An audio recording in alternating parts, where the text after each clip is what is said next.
Have you ever experienced this? You sit down to do something important. Maybe it's studying, maybe it's work, maybe it's going to the gym, maybe it's learning a skill that could completely change your future. You know it matters. You know it's important. You even know that delaying it will hurt you later. But somehow, instead of doing the task, you open Instagram. Then one reel becomes 10 reels. 10 minutes become 1 hour, and suddenly the entire day is gone. At night, guilt hits you. You promise yourself, tomorrow I'll become productive. But the next day, the exact same thing happens again. Why? Why do humans keep delaying things that are important for their own future? Why does the brain choose temporary comfort over long-term success? And why has procrastination become one of the biggest problems in modern life? Today we are going deep into the psychology and neuroscience of procrastination. By the end of this video, you'll understand what procrastination really is, what happens inside your brain, and how to finally break free from it. First, let's understand something important.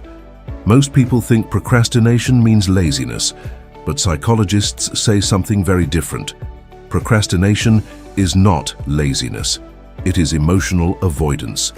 That means when your brain sees a task that feels stressful, difficult, or boring, it tries to escape the uncomfortable emotion attached to that task.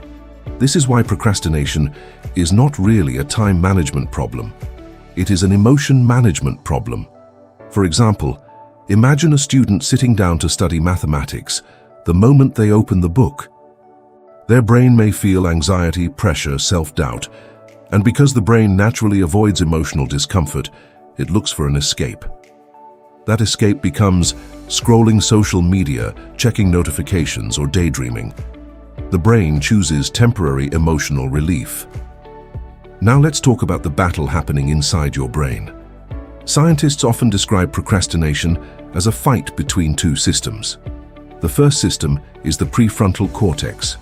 This is the rational part of your brain. It helps you plan for the future and make decisions. But there's another older system in your brain, the limbic system. This is the emotional and survival-driven part. It wants pleasure and comfort, and the limbic system is extremely powerful. Whenever a task feels difficult, the limbic system treats it almost like danger. So it pushes you toward activities that feel safe and pleasurable. This is why your brain often chooses Netflix instead of studying. Now let's understand the chemical that secretly controls your behavior. Dopamine. Many people call dopamine the happiness chemical. But that's not accurate.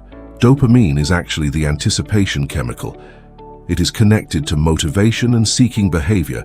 Think about social media. Every swipe gives uncertainty. You don't know what comes next. Maybe a funny video or a viral meme. This unpredictability is extremely addictive because unpredictable rewards release even more dopamine. This is why you can scroll for hours. Over time, your brain becomes addicted to high dopamine stimulation, and this creates a dangerous side effect.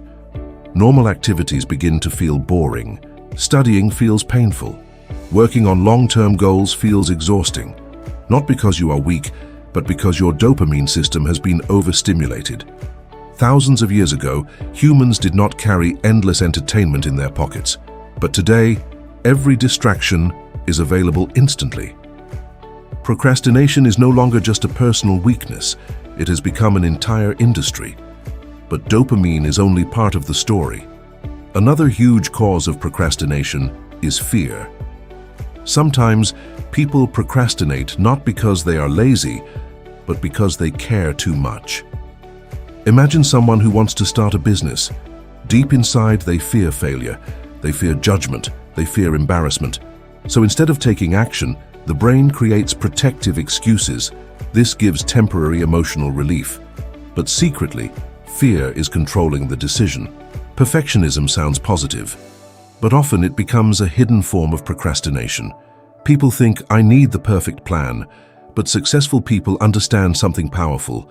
Done is better than perfect. A small, imperfect action is more valuable than planning. Now here's something dangerous. Procrastination slowly destroys self-confidence. Every time you delay, your subconscious believes, I can't trust myself. So how do we break free? The first strategy, the 5-minute rule. Instead of saying, I need to study for 5 hours, tell yourself, I'll just study for 5 minutes. The second strategy, reduce dopamine overload. Try reducing endless scrolling and constant notifications. Gradually, your dopamine system resets. Third strategy, make tasks smaller. Big goals overwhelm the brain. Instead of, write an entire project, start with, write 1 paragraph. Fourth strategy, design your environment. If distractions are near, your brain will give in. Keep your phone away and clean your workspace. Fifth strategy, learn to tolerate discomfort. Success often depends on your ability to stay uncomfortable for a little while. Growth lives inside discomfort. Stop waiting to feel ready, because nobody ever feels fully ready. Action creates clarity. Action changes identity. Your future depends on the small decisions you make every single day, one step at a time. Start today, even if it's small. If you enjoyed this video, make sure to like, share, and subscribe for more deep psychology content. Thanks for watching.